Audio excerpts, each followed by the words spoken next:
میں نے اپنی قسم توڑ دی اور سب واقعہ چچا سے بیان کر دیا۔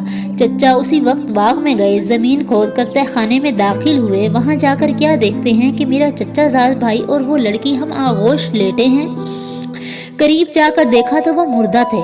میرے چچا نے غصے کے عالم میں کہا، اچھا ہوا دونوں مر گئے، دنیا میں بھی ان کو سزا مل گئی اور قیامت کے روز بھی یہ دوزخ میں جلائے جائیں گے۔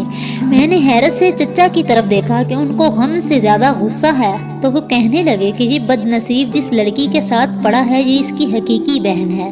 مجھ سے پوشیدہ اس نے یہ تہ خانہ تعمیر کرایا تھا اور تمہیں دھوکہ دے کر اپنی بہن کے ساتھ یہاں آ گیا۔ اس کے بعد ہم وہاں سے چلے آئے۔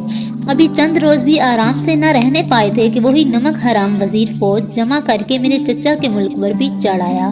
ہمارے پاس ساز و سامان بہت کم تھا، فوج بھی زیادہ نہ تھی، اس لیے شکست کھائی۔ میرے چچا بھی لڑائی میں کام آ گئے، مجبوراً مجھے وہاں سے نکلنا پڑا۔ اب دنیا میں کوئی ٹھکانہ نہ تھا اور میں نے قلندرانہ وضع اختیار کر لی اور جگہ جگہ پھرنے لگا۔